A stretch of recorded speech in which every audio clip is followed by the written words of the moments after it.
sentarse.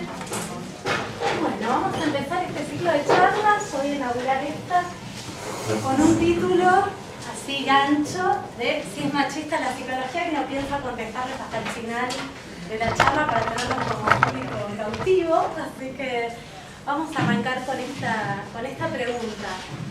Vamos a empezar con un panorama más global de lo que son los estudios de género, la psicología del género, para luego ya entramos en lo que me parece que es más importante en este contexto, digamos, a la luz de lo que proponemos, que es pensar, más allá de los debates a nivel internacional o de las definiciones, o de los debates filosóficos, cómo entendemos el género y la inclusión de la categoría en nuestra propia formación, en nuestra propia facultad y en el contexto, ¿no?, que nos rodea y que vemos todos los días. Así que vamos a ir como de más abstracto a terminar pensando cómo podemos incluirlo acá en nuestra formación.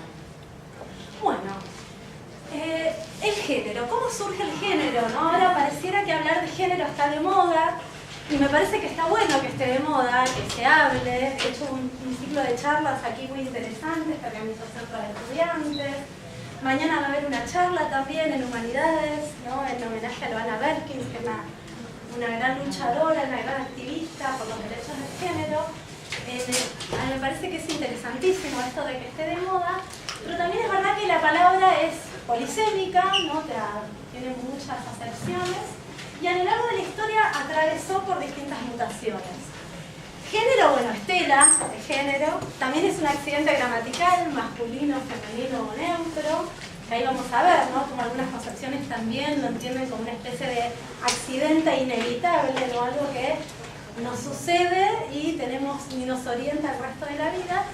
Pero el género como un saber sobre la diferencia sexual, o una construcción sobre algo relativo al sexo, no tiene una larga historia. Hay distintos posibles orígenes, como todos, siempre hay una pelea por quién lo dijo primero, ¿no?, pero según los historiadores hay como varios nacimientos. Un posible nacimiento es el género entendido como categoría médica. Como categoría médica en los años 50 en Estados Unidos, en manos de dos psicoanalistas, el más importante es Robert Stoller, que eran psiquiatras psicoanalistas, porque en Estados Unidos el psicoanálisis después de la posguerra, digamos, se abroqueló mucho con la identidad de los médicos psiquiatras. Dos psiquiatras psicoanalistas que empezaron a tratar los primeros casos de intervenciones quirúrgicas de cambio de sexo, ¿no? Hacia los años 50, con la homosexualidad entendida como patología, se desarrollaron toda una serie de terapias concretas para tratar el problema o la enfermedad, entre comillas, de la homosexualidad. Hubo un montón de terapias, de campamentos para la homosexualidad, digamos, hay notas de color bastante negro, ¿no?, al respecto. Hubo casos en donde había una persistencia, no solo en mantener una elección homosexual, sino en autopercibirse como perteneciente a otra categoría, ¿no? Hay distintos, digamos, niveles en lo que sería la presentación de una persona. Uno puede ser la orientación sexual, pero otro es la identidad sexual, ¿no? Si yo me siento en tanto varón o tanto mujer. Esto se pensaba así dicotómicamente. Estos campamentos no tenían muy buenos resultados, como se imaginarán. La gente hacía lo que podía. Y había muchos casos donde aparecían estos problemas de identidad de género y empezaron a pensar estas personas que si la cabeza no se podía cambiar, si yo me sentía varón o me sentía mujer, entonces no va a quedar otra cosa que cambiar el cuerpo, ¿no? Entonces se empezó a pensar que el cuerpo podía modificarse en virtud de algo nuclear que Robert Stoller llamó identidad nuclear de género. Una identidad nuclear que se forjaría hacia el año y medio de vida y que condicionaría el resto de la vida, según esta concepción, en tanto varón o en tanto niña.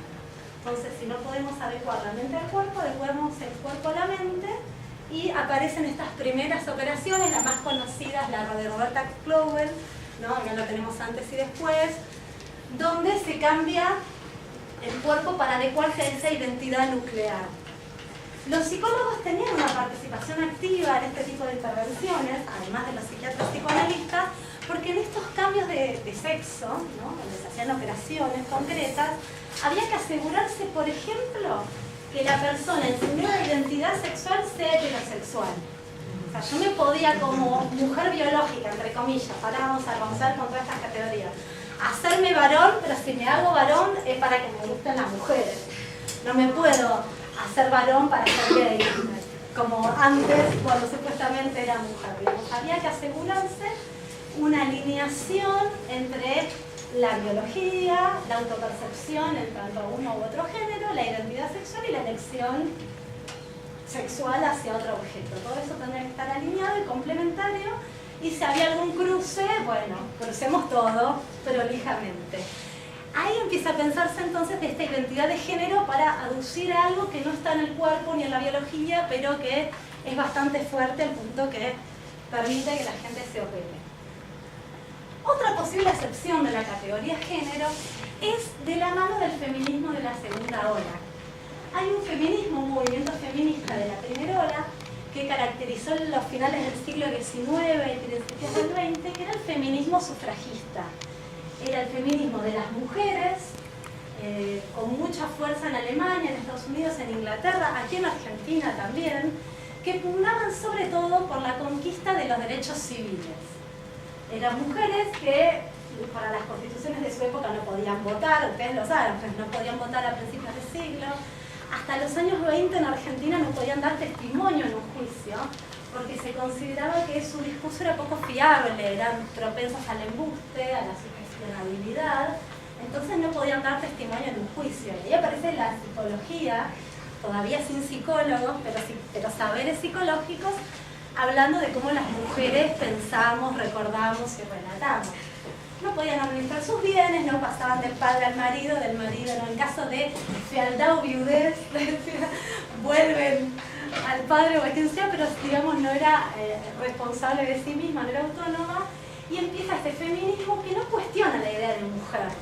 No se cuestiona la categoría ni las esencias femeninas, sino que se pugna por lograr espacios en el espacio público, o sea, que la mujer pueda votar, que pueda trabajar sin pedir la autorización al marido o al padre, que pueda ingresar en la universidad.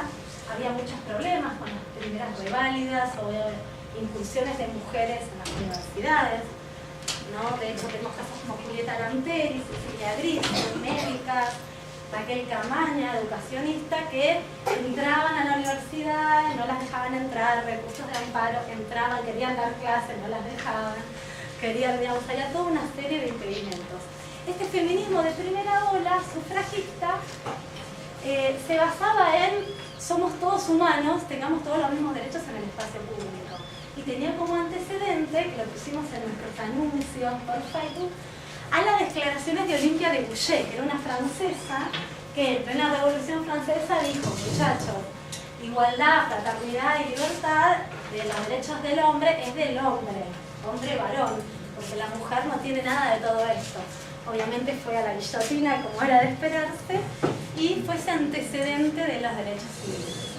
El feminismo de segunda ola surge en los años 60 y 70 con todo el cambio generacional de esa época, y con mujeres, o de la mano de mujeres, que ya habían accedido a la universidad, mujeres que ya votaban, que ya habían accedido a ciertos estudios, a ciertos lugares de poder y que tenían cierta voz, no era la misma voz de los varones, pero cierto margen para cuestionar el lugar de las mujeres en la sociedad, que viene de la mano de un cambio generacional.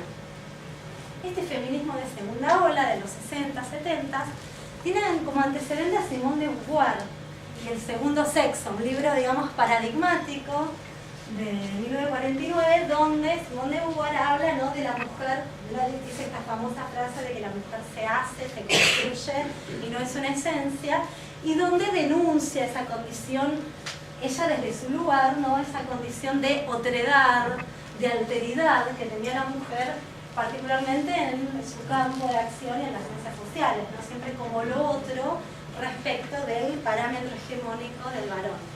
Después va a ser criticada esta idolatría de Simone de Beauvoir porque feministas de los 80 va a decir, bueno, era blanca, era francesa, tenía plata, estaba juntada con Jean Paul, digamos, pero más allá de esto, digamos, es un libro que si uno lee el prólogo tiene como toda la agenda del feminismo del siglo XX. Este feminismo reivindicativo, acá puse unas propagandas sexistas, porque son siempre divertidas, uno le dan ganas de matarse, pero son divertidas. De los años, acá caen esponjas y que se pelean por agarrar una esponja. Este feminismo de los 70 ya cuestiona la propia categoría mujer.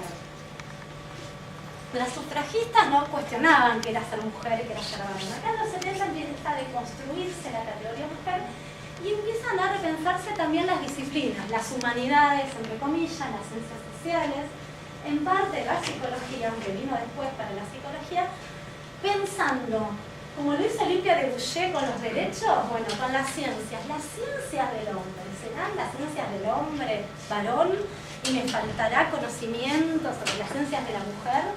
¿O qué tipo de ciencia, qué tipo de conocimiento estamos asistiendo? Entonces aparece ese mismo cuestionamiento, pero al interior de las humanidades, de las disciplinas, y deconstruyendo la categoría mujer. ¿Qué se le critica a la categoría mujer individual? Mujer, hay una sola, hay una esencia, ¿no? No, se empieza a plantear, por ejemplo, de la historia, que hay una historia de las mujeres, que las mujeres somos todas distintas, que tenemos atravesamientos de clase, atravesamientos históricos variados, y que no podemos hablar de una mujer prototípica. También se empieza a interrogar el carácter ahistórico, fuertemente histórico, atemporal, esencialista, que tiene la idea de esencia femenina. Ahora quizás nos resulte un poco irrisorio, pero es muy común en la psicología, por lo menos que he estudiado yo en mi tesis, digamos, del principio del siglo, la idea de esencias. Hay esencias femeninas, hay la feminidad como algo dado, algo histórico, algo temporal, y que como tiene esas características se mantiene invariable a lo largo del tiempo. Si yo postulo una esencia inmutable, cualquier comportamiento, cualquier indicio contrario a esa supuesta esencia va a ser percibido como patológico, como desviado, como contranatural, ¿no? Como la misma idea de instinto, ¿no? Instinto materno que, por ejemplo, tanto criticaron. Entonces empieza a usarse el concepto de género en este feminismo de segunda ola, con mucha presencia en Estados Unidos, en Francia y luego en los 80 en Latinoamérica. Empieza a usarse el género como construcción. Empieza a pensarse que está la biología, el sexo, el cuerpo, pero que sobre esa biología hay una construcción social, epocal, y que cada época va a construir su ideal de varón y de mujer y de cómo tiene que ser la relación entre ambos. Entonces, aparece una famosa definición que todos los que hacemos, es como que todos los que hacemos género tenemos que citarla en algún momento como caballito de batalla, que es una definición que después la va a desarrollar mejor John Scott, que es una historiadora inglesa que hace historia de las mujeres, que va a decir que el género es mucho, ¿no? Trasciende mucho la historia de las mujeres o la idea de mujer, porque género nos habla del carácter relacional. Hablar de género es criticar la historicidad, el esencialismo y pensar cómo en un determinado momento histórico se define lo masculino y lo femenino, pero relacionalmente y como una estructura primigenia de relaciones de poder. Lo interesante en esta definición es que no se trata de diferencias, sino de diferencias que entrañan desigualdades y a la vez tienen un carácter relacional. Lo masculino se define por lo femenino y lo femenino por lo masculino.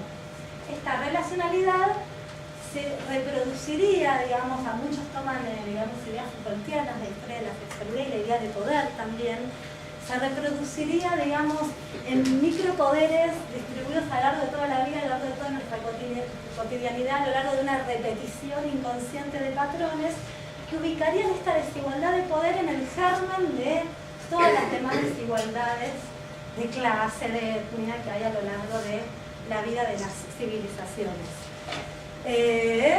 Y ordena obviamente las relaciones sociales. ¿Cómo se impone esta lógica binaria complementaria?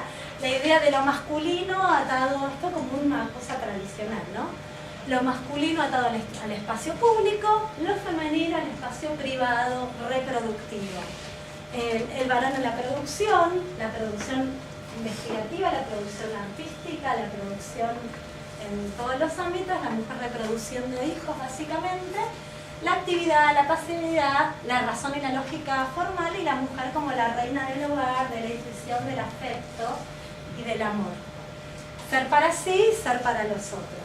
Esta dicotomía ordenadora de las regulaciones de género se va a cuestionar como esencial en esta idea de género y se va a ver como epocal. Cada época regularía estas relaciones de determinada manera, siempre atravesadas por el poder y con disciplinas, en nuestro caso la psicología, que es lo que nos interesa, que va a percibir como patológico cualquier tipo de comportamiento que no se ordene en esta dicotomía polarizada, ¿no? Una mujer que no tenga tantas ganas de ser para los otros o que no tenga tantas ganas de reproducirse, por ejemplo, va a cuestionarse como patológica, y un varón sensible o que quiera estar en el espacio privado también lo va a hacer. Bueno, esto sería como las famosas dicotomías. Acá les puse como esto no es algo así como de los años 70, sino que se reproduce en la actualidad en las propagandas. En todos lados, pero bueno, las propagandas siempre nos indignan particularmente. Mr. Músculo que nos resuelve todo. No puedo cargar el Sigeva y tiene Mr. Músculo. El Sigeva es donde cargamos los datos, los profesores. Y a la mujer, que siempre es igual, siempre está casada, siempre tiene anillo, no es ni muy linda, ni muy fea, ni muy morocha, ni muy rubia, ni muy... tiene hijos, el hijo varón que quiere la carita del inodoro. Digamos, siempre es como lo mismo. Él la viene a auxiliar porque no se da cuenta bien cómo limpiar el baño y la viene a iluminar. Y bueno, las cuestiones de los varones, digamos, siempre relacionadas con el poder, con el sexo, con el espacio público, ¿no? Con este manejo, ¿no? El único vestido, el canchero, manejando el espacio público, y bueno, las mujeres sentando objetos. Bien. ¿Qué pasa entonces con este uso de la categoría género como construcción social? Digamos, estamos en los años 70, en las humanidades, también en la psicología, donde se piensa que el género es una construcción sobre la biología. Siempre tenemos problemas, miren cómo son las definiciones, están todo a lo largo de la vida. Aparecen problemas, por ejemplo, todo el feminismo de tercera ola, hay una tercera ola, en los fines de los años 80 y principios de los 2000, que va a criticar la misma idea de cuerpo, de biología, como dato primario, como dato histórico y atemporal, digamos, porque la teoría de género es, tenemos el cuerpo y sobre el cuerpo se construye históricamente el género. Pero se empieza a pensar que el cuerpo también está atravesado por la historia, es maleable, es cambiante, e inclusive se hormona, se corta, se abre, se cierra, se opera, se silicona. Entonces, ese cuerpo parece que también está atravesado por estas configuraciones de género y casi dicen algunos que la categoría no tendría sentido. Porque si hablamos de género, de sexo, ya estamos hablando de algo socialmente construido, epocal y atravesado por el poder. Sin embargo, la misma Scott, y no porque lo haya propuesto, por ahí sí, porque se encariñó con su definición, varios años después recalca la idea de género por el poder que tiene heurístico, por el poder explicativo que tiene, porque se aplica a un montón de situaciones y también nos permite, digamos, despegarnos de la biología y despegarnos también de la idea de mujer. Yo puedo hacer estudios de género con un montón de con varones, como se han hecho acá en Argentina, por ejemplo, Deborah Tager, que es la actual titular de la cátedra de introducción a los estudios de género de la UBA, trabajó mucho con varones y accidentes cardiovasculares, digamos, como los propios sesgos de género de los varones, la idea de digamos, no asumir la vulnerabilidad, no ir al médico, ¿no? Porque ir a cuidarse es cuestión de minitas, digamos, entre estas cuestiones los ponían en una situación mucho más vulnerable que las mujeres más inclinadas al cuidado de sí y de nosotros. Entonces el género nos permite estudiar los varones y nos permite no solamente los varones, sino todo tipo de configuraciones que no tienen por qué alinearse con el modelo binario. En el feminismo de tercera ola se intenta romper con los binarismos, la idea de que hay varones y mujeres, o hay cruces de todo tipo, pero siempre con varones y mujeres. Se empieza a pensar en identidades múltiples, digamos, trans, y trans en el sentido más amplio de la palabra, no solamente trans porque yo transmuto de un género a otro, sino la libertad posible, como en la novela de Virginia Woolf, Orlando, a lo largo de la vida ir pasando por un montón de géneros sin tener que estar preocupándome si estoy en un lado o estoy en otro. Entonces el feminismo de tercera hora intenta romper contra este binarismo que está muy instalado en la cabeza de todos nosotros. A mí me tocó ser jurado de una tesis doctoral muy linda en La Plata, de Ariel Martínez, en psicología, que él lo que hizo fue entrevistar a personas no conformes con su género, o sea, le puso ese nombre. Básicamente le entrevistó en profundidad a travestis y a transexuales y empezó a analizar teóricamente cómo esta dicotomía polarizada entre varón y mujer se jugaba de alguna manera en sus relatos, digamos. Soy una mujer atrapada en un cuerpo de varón, soy un varón atrapado en un cuerpo de la mujer. Me quiero parecer lo más posible a una mujer, todavía no llego, digamos, a una mujer ideal, biológica, y habría un modelo a seguir, o hay un varón biológico perfecto y yo nunca llego como mujer biológica, digamos. Él analiza cómo todavía persiste esto en las cabezas de los transplatenses y no se daba, por ejemplo, en una muestra, en un estudio muy conocido de Patricia Soler Beltrán en Barcelona, digamos, en una comunidad trans, digamos, con otra tradición y muchos más años de aceptación de la condición, donde ya directamente se rompía con estas categorías, digamos. Ni siquiera ser trans no tengo que parecerme tanto a una mujer, puedo no afeitarme una semana y no hay problema, digamos. O puedo no operarme totalmente. Y también lo que critica Scott, llama la atención, es la domesticación. La idea de que hablar de género como que queda políticamente correcto, entonces a cualquier cosa le metemos que es un estudio de género. Yo me enojo un poco, pero lo observo mucho en gente que toma protocolos investigativos donde hay que poner si sos varón o mujer, después agarra los resultados y dice diferencias de género en tal y tal cosa. Y en realidad si nos ponemos, digamos, a ver todo el poder, digamos, político de la categoría, eso no tiene ninguna perspectiva de género. Creo que hacía Víctor Mercante en 1905, en las escuelas de La Plata, que les tomaba razonamiento verbal a todos los chicos y se paraban en estilena y lo publicaban, digamos. Y no creo que podemos decir que eso sea un estudio de género. Digamos. Entonces hay, digamos, toda una domesticación, todo un ablandamiento de la categoría que Scott denuncia, sobre todo por el desgajamiento de la faz política. Como es una categoría que nace de un feminismo de segunda ola, está el riesgo de que se pierda, que de la mano de la categoría hay una denuncia de las relaciones inequitativas de género. Y ahí vamos como acercándonos al tema que nos ocupa. Si hablamos de sexismo, de machismo, de androcentrismo, psicología, estamos denunciando no solamente lo que estamos describiendo, sino estamos denunciando un estado de cosas en nuestra propia disciplina. Bien, género y psicología, nos vamos acercando a nuestra querida psicología. ¿Qué características tienen las perspectivas de género en psicología? Antidogmático. Esto es verdad, digamos, por la propia naturaleza del constructo, uno puede encontrar desarrollos de género en teorías psicodinámicas, psicoanalíticas, neopaginio-piagetianas, cognitivas, más blandas, más duras, socioconstruccionistas.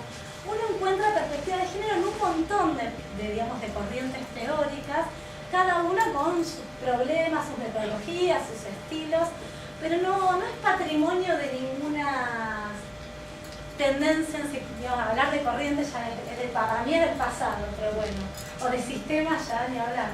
Pero digamos, no es patrimonio de ninguna línea teórica en particular, digamos. Hay un montón de abordajes de género en un montón de corrientes. Se caracteriza por la crítica y alguna presentación superadora, sobre todo en los últimos 20 años. Uno se quejaba porque es todo crítica, digamos, el androcentrismo, el sexismo, sobre todo la idea de hacer ciencia partiendo de un universal que es el varón blanco, occidental, heterosexual, y extrapolar todo el conocimiento generado sobre ese varón a toda la humanidad, ¿no? Ese varón representando a la humanidad. Casi a lo Boone, ¿se acuerdan? Los que cursaron historia hace poquito conmigo, ¿se acuerdan que Boone quería estudiar la mente en general y entrenaba a la gente en su laboratorio para hacer introspección sistemática y sobre eso extrapolaba toda la mente en general? Bueno, hay una crítica y hay también una revisión de la psicología. No se trata de que toda la psicología producida en el siglo XX sea machista ni sexista, pero sí revisar los sesgos, los temas, las agendas de esa psicología críticamente a la luz de la perspectiva de género.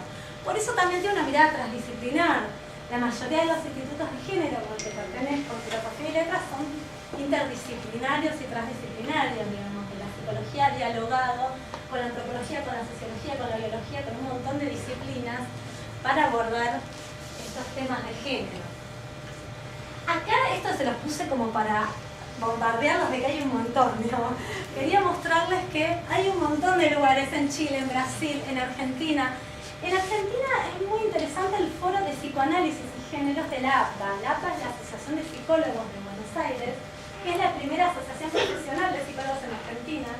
Se crean las carreras en los 50 y a principios de los 60 aparecen los primeros psicólogos con título de psicólogo y se funda al poco tiempo con los primeros egresados la APA.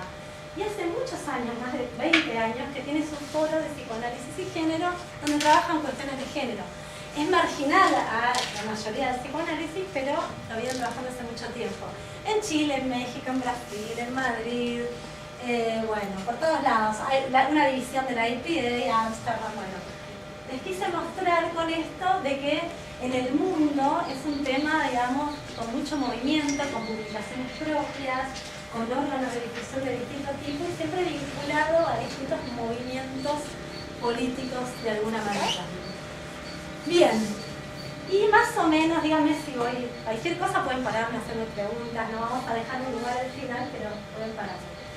Hablando ya de cómo se gesta la categoría género, cómo se critica, pero qué poder tiene para entender algunas cosas en el presente, me interesa preguntarnos qué lugar tiene aquí en nuestra casa, en nuestra formación disciplinar, cómo podemos interrogar críticamente nuestra propia formación apelando a esta categoría tan fructífera a mi parecer.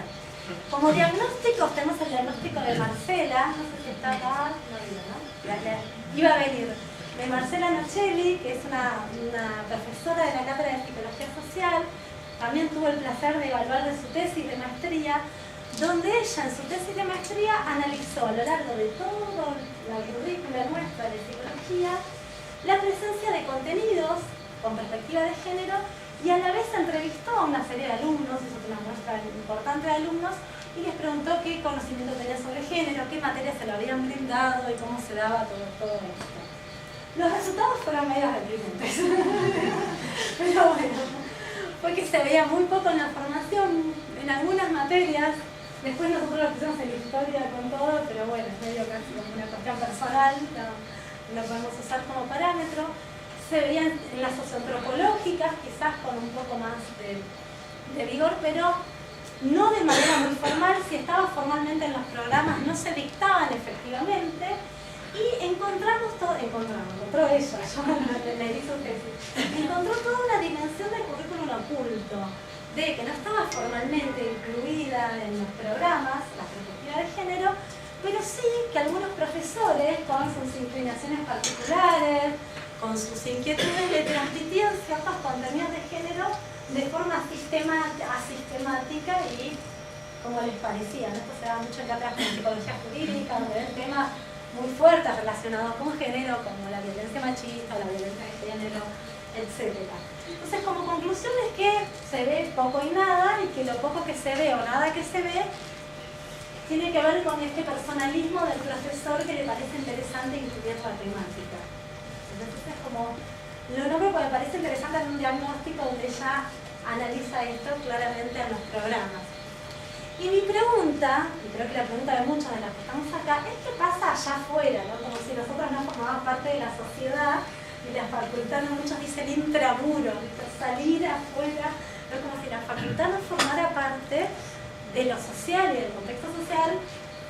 ¿Qué pasa allá afuera, ¿no? ¿Por qué a nivel social en los últimos 10 años hubo una serie de movimientos muy interesantes y muy llamativos y muy floridos respecto de cuestiones relacionadas con el género, y pareciera que nosotros no nos toca eso, estamos o seguimos repitiendo, digamos, los mismos textos de manera crítica, sin hacerlo eco de cosas que están en lo social con claridad.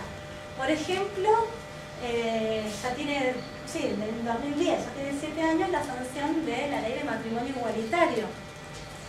Con mucho debate público, gente diciendo cosas de lo más floridas en los medios, digamos, y donde los psicólogos nos informamos en perspectiva de género tenemos mucho para decir al respecto, ¿no? Porque se aseveran cosas sobre crianza, sobre roles, sobre funciones, ¿no? Sobre la función materna, la función paterna, etcétera, etcétera, y digamos, esto en la formación no se revela, ¿no? Sí hay críticas que toman estas cuestiones, ahora lo vamos a ver, y lo revisan, ¿no? Cómo los psicólogos llamamos a ciertas cosas, por qué función materna y paterna, ¿no? Por qué hablar de función, no sé, de sostén y de límites, y con independencia de si está mamá o papá, y si mamá y papá son varones y mujeres, etcétera, etcétera. Entonces, hay toda una serie de debates a nivel social en los cuales los psicólogos no han participado desde la disciplina, digamos, contundentemente. Otra cuestión clarísima fue la sanción de la Ley de Identidad de Género en el año 2012, hace poquito, donde también hubo una serie de debates respecto de si acreditar desde la ley ciertas identidades de género y no otras, y despatologizar, digamos, porque si yo estoy otorgando en un documento una validez a alguien por su identidad de género, sobre todo estoy despatologizando esa identidad que está patologizada por la propia disciplina psicológica. Digamos, es muy raro encontrar, aunque hay, es muy raro encontrar en la actualidad psicólogos que patologizan la homosexualidad. No es políticamente correcto patologizar la homosexualidad como lo era en los 70, ni hablar en los 50, pero sí, por ejemplo, con mucha apertura del cuerpo se patologiza la identidad trans, digamos, con los argumentos de los valores extraepistémicos, ¿no? De los valores propios de la disciplina, digamos. Hay muchas teóricas feministas que han trabajado el tema de los valores. Hay valores que se conciben como más epistémicos, digamos, esos que estudiaron, ¿se acuerdan de la epistemología? Que tiene que tener una buena teoría. Y bueno, tiene que haber capacidad explicativa, tiene que ser replicable, tiene que ser parsimoniosa, tiene que tener una buena base empírica, etcétera, etcétera. Pero hay valores que son valores sociales. ¿Qué pienso yo del otro, del negro, del blanco, del judío, de la mujer, del trans? Y esos valores extraepistémicos no están allá afuera, sino que están en el mismo corazón de la actividad científica. Estas epistemólogas feministas critican la idea de los contextos separados, ¿se acuerdan? La idea del contexto de descubrimiento, también se me ocurre algo, la investigación propiamente dicha y la aplicación, ¿no? En el contexto de producción teórica, los valores extraepistémicos no estarían puestos en juego y obviamente cada vez es más claro y es más patente que en la producción teórica hay valores extraepistémicos de qué es un varón y qué es una mujer y qué es un trans, incluso con las mismas metodologías y modos de obtener conocimiento de las disciplinas. Por ejemplo, las psicologías clínicas, que muchas veces afirman que extraen su saber o su conocimiento de la propia práctica, es llamativo cómo patologizan identidades trans con cero casuística en lo que entienden como patología trans. Digamos, ¿cuántos trans trataste psicológicamente, cuántos casos durante cuántos años para llegar a la conclusión de que es una psicosis o que un travesti es un perverso, etcétera, etcétera? Entonces hay toda una crítica a los modos de producción de ese conocimiento y cómo los psicólogos holgadamente hablamos de la disciplina, desde la disciplina, y estamos hablando de nuestros propios posicionamientos valorativos respecto de ciertos grupos. Y otra cuestión que me llama mucho la atención y que es, digamos, es muy sensible, muy delicada, sobre todo nosotros como psicólogos, es el caso de la violencia de género o violencia machista. Se utiliza violencia machista, sobre todo en las españolas, digamos, le pone esa violencia machista porque se mata, se quema y se corta el pedacito a las mujeres particularmente. No a los varones por ser varones, sino a las mujeres por ser mujeres, o a cualquier identidad feminizada o vulnerada. Entonces se hace hincapié en esto de machista. Pero bueno, podemos decirle violencia de género, ¿y qué respuestas tienen los psicólogos para estas cuestiones? Que no sean la repetición de fórmulas bastante alejadas de los problemas actuales, digamos. Hay un texto muy interesante de Esther Barberá, que es una española, que habla de cómo ser machista desde perspectivas supuestamente de género en psicología. Por ejemplo, entendiendo la violencia de género como algo comunicacional relacional, algo que sea entre dos personas en su comunicación y que eso por sí mismo genera violencia, ¿no? Sin entender toda la estructura social que le ubica en un lugar de vulnerabilidad, digamos, a una de estas personas. O cómo pensar, ya estamos en un terreno asperísimo, que hay masoquismos femeninos, o sea que hay gente masoquista que obtendría, digamos, cierto placer en el hecho de ser golpeada. Eso está clarísimo en la bibliografía que nosotros mismos estudiamos, digamos, en nuestra formación, y me encanta porque ha sido revisado por psicoanalistas con perspectiva de género, digamos. Hay un grupo en La Plata muy interesante que coordina María Luisa Femenías que ve los contextos de producción de algunos textos para derribar categorías, ¿no? Son psicoanalistas. Y toman, por ejemplo, la idea de masoquismo femenino, que está en el texto de Freud de Pegar a un niño, que está construido a base de relatos de varones, son 7, creo, 6 pacientes, sobre su fantasía respecto de lo que es ser una mujer en la relación sexual. Entonces la idea de masoquismo femenino se extrae de la fantasía de 6 flacos medio trastornados a principios del siglo XX y se extrapola a todas las mujeres del universo, sin ninguna mujer en esa casuística, digamos. Y acá traje algo para indignarnos, pero en fin. No lo puse acá, ¿no? Para indignarnos. Acá, la voy a poner. Por ejemplo, hace muy poquito encontré esto, 2011, una joya. Hay familias en las que el padre efectivamente golpea. Puede haber una familia en la que el padre golpea a los hijos y no a las hijas, por el contrario las mima. Pues bien, que los golpeados sean los muchachos les fascina. En consecuencia, ellas pueden verse llevadas a imaginar el goce de ser golpeadas como muchachos y a preguntarse si ser golpeado no será de hecho una prueba de amor del padre muy superior al hecho de ser mimado. ¿Sí? Esto lo dice el yerno de Lacan, digamos, se casó con la hija de Lacan, medio vivo, le tradujo todos los escritos, lo publicó, se llenó de plata y lo tenemos que leer como ciencia, como... Porque bueno, está la cuestión del psicoanálisis y no psicología. Yo no quiero traer eso porque psicología es lo que nos enseñan a los psicólogos en la facultad de psicología, ¿no? Digamos, el que se dice psicoanalista se matricula en el colegio de psicólogos para ejercer su profesión, así que para mí psicología es lo que hacemos los psicólogos. Y uno lee estas cosas. Por suerte hay un montón de psicoanálisis y género, como el foro que les contaba de APA, que revisa estas cuestiones. Pero lo leí hace muy poquito. Luciano Lutero, me encanta escrachar el nombre porque que me lo traigan acá que lo era de género, ¿viste? La charla de violencia. Claro, pero bueno, no sería machista, no estamos hablando, lo dibujamos de alguna manera. Es un psicoanalista retrógrado, o sea, de lo más pila, ¿no? De la APA, de la cuestión más estructurada, más rígida del psicoanálisis. ¿Qué nos dice? Pues le preguntan sobre la misoginia. Nos dice, en 1923 Freud decía que el varón desmiente la diferencia sexual y solo la acepta con la condición de suponer la falta de pene como un castigo. El desprecio por las mujeres, entonces, tiene un fundamento psíquico. Eso explica por qué cada ser despreciado es feminizado en la lógica fálica. No es una cuestión cultural, sino que tiene un fundamento pulsional. Por eso, el saber no alcanza para combatir la misoginia. A él le preguntan, bueno, ¿qué pasa con estos varones tan informados en algunas cuestiones como siguen teniendo actitudes machistas? Y en lugar de imputarlo a la educación, a lo cultural, a los jóvenes, dice, esto está en la lógica pulsional. Ya está, fuimos, digamos. Esto va a ser así por siempre porque nos estructuramos psíquicamente denostando, digamos, a las mujeres, digamos, de varón, ¿no? Denostando a las mujeres, inferiorizándolas, y ese odio a la mujer es constitutivo de la estructuración psíquica masculina. Esto lo dijo en el 9 de junio, justo para la charla, me vino. Dije, esta es una perla, 9 de junio de 2017. Y que ayer, por eso quiero que me lo traigan, me lo dijo ayer.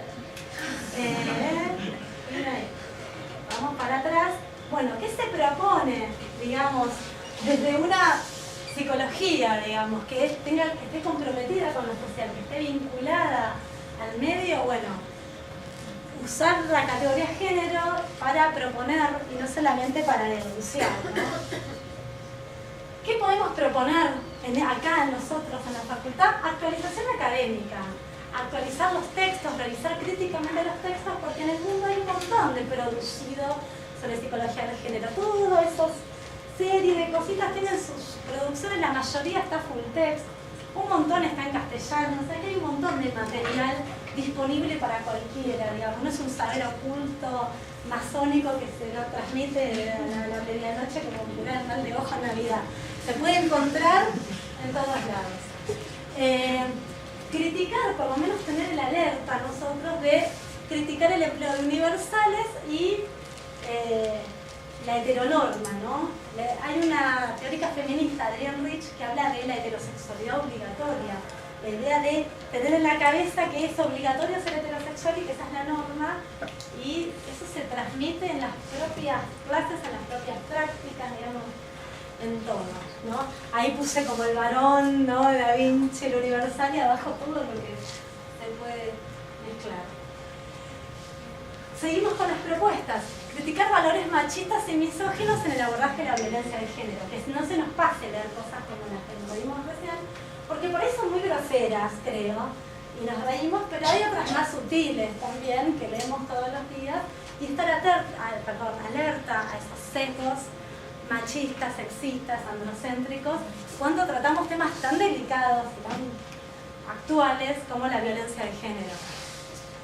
Bueno, revisar los modelos psicologistas, el pensar que toda conducta violenta es intrapsíquica, relacional, sin tener en cuenta la estructura social donde se dan las mismas, ¿no?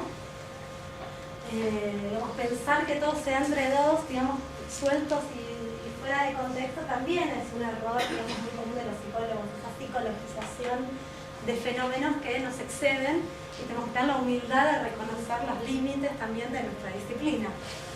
Como propuestas, analizar el papel de las mujeres y otras minorías en la estructura social de la psicología. Digamos, nosotros en nuestra facultad, ¿cuántas mujeres hay? ¿En qué cargos? ¿De qué manera se promueve la participación femenina? Digo femenino, pero hablo de cualquier otra minoría.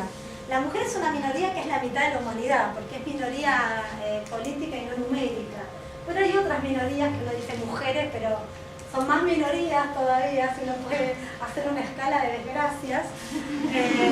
Y en realidad, ¿qué lugar tienen en la facultad, que vos tienen en la facultad, analizar esa estructura social?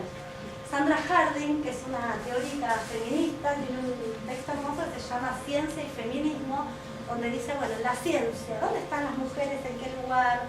Digamos, están en la base de la pirámide, están tomando las decisiones. Digamos, ¿dónde está la agenda de los temas de las mujeres?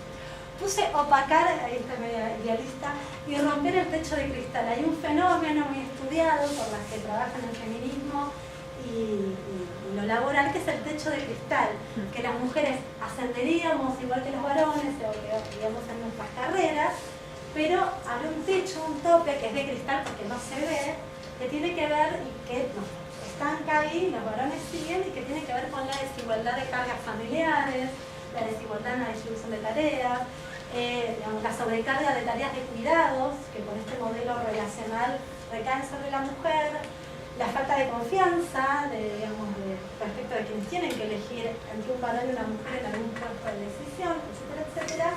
Eso produce un techo de cristal que es, no, pero si está abierto el caminito, digamos, ¿por qué no sube, no? Como, acá nadie hace nada, pero está el techo de cristal que no se ve y está ahí filtrando a las mujeres. Pues es un argumento liberal muy clásico. Bueno, hagan, y si no llegan es porque no llegaron. Bueno, lo mismo decían también de los negros en el siglo XIX, ¿no? De que como no había ningún científico de color, entonces son argumentos que no van.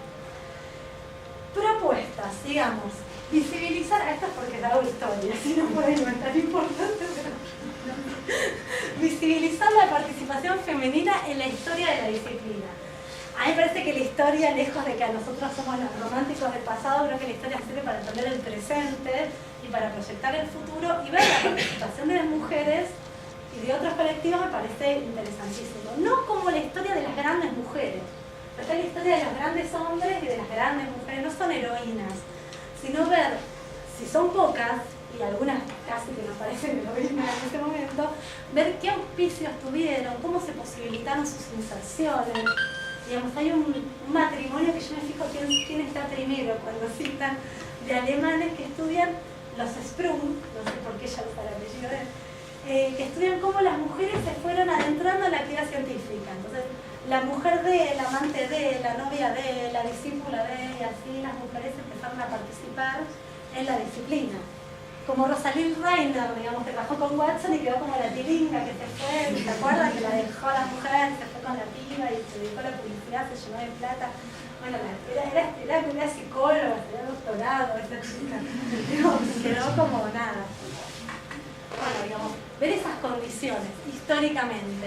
Y acá yo puse el caso de Raquel Camaño, acá en Argentina, que estudió pedagogía social, que hizo incursiones en psicología pedagógica, ganó un concurso en la Universidad de Buenos Aires, en la Facultad de Filosofía y Letras, para ocupar el cargo de pedagogía, y se lo negaron en el tribunal. ¿Por qué? Porque era mujer. Está en las actas donde dicen, no sabemos si aún un lugar de tamaña responsabilidad está apto para su sexo. Así de sencillo. Murió a los 32 años, Raquel, y no llegó a publicar algunas cosas, pero digamos solamente por ser mujer no pudo ocupar. Y a historiar el sexismo en psicología, digamos, que fue parte de toda mi tesis, revisar estas porquerías que a mí me encantaban, pero me interesa desde la mirada histórica, que tiene tanta distancia, a veces temporal, que amplifica. Uno ve cosas de hace muchos años y dice qué tremendos que eran, como por ejemplo esta afirmación de Rodolfo Seles, que es una de mis preferidas de mi tesis. La solterona tiene su psicología particular, anormal, resultado de la prolongación forzada de su estado civil. Es en general entre las solteronas donde se encuentran los peores defectos femeninos.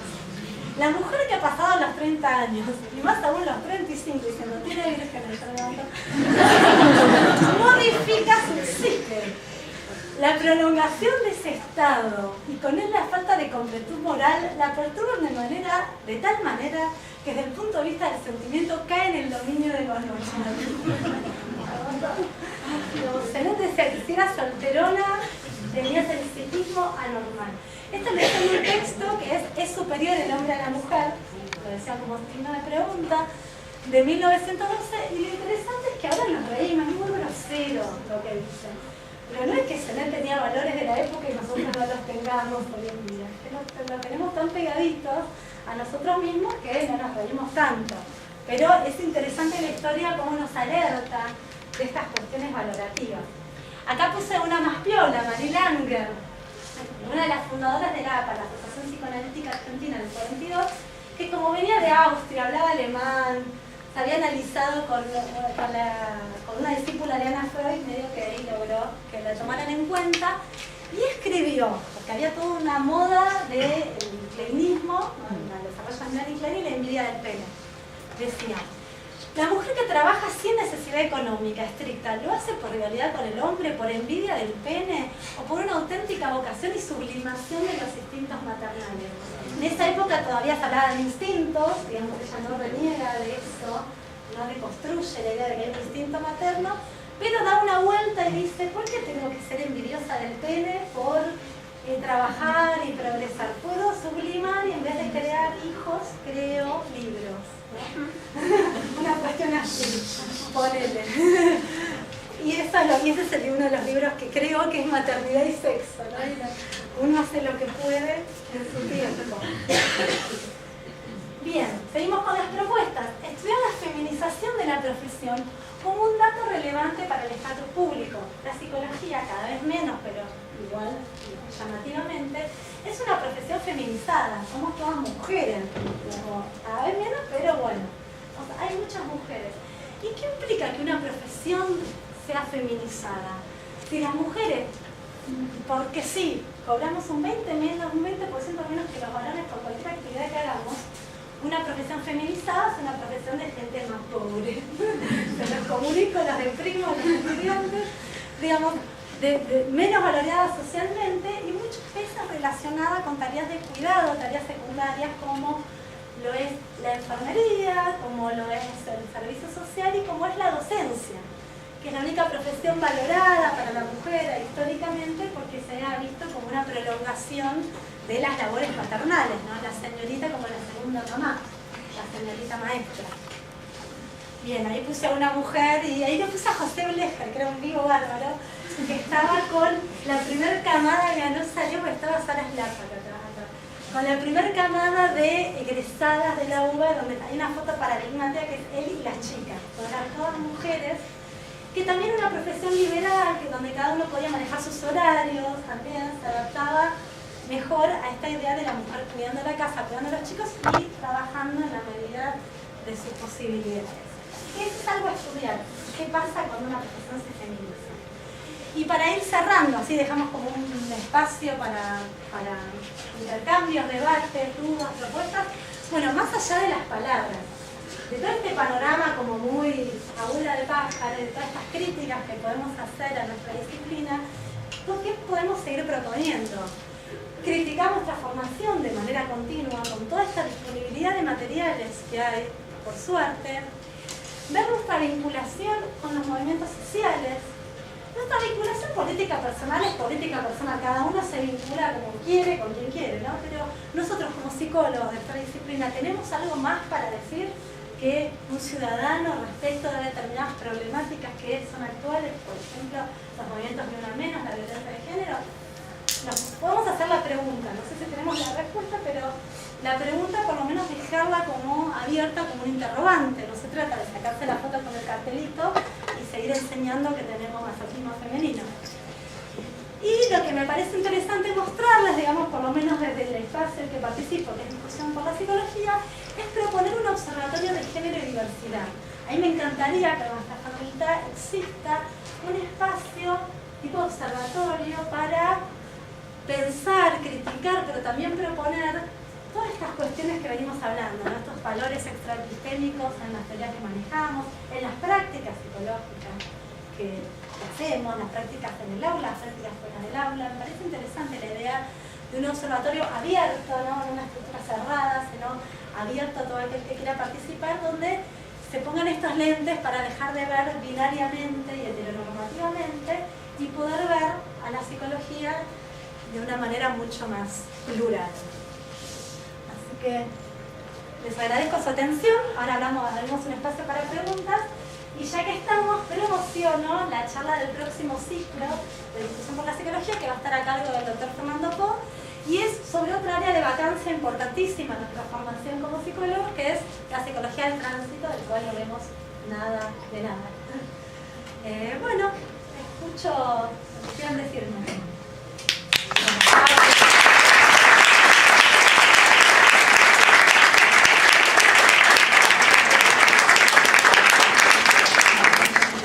Hola, Ana. Hola. ¿Sabes quién soy? Sí.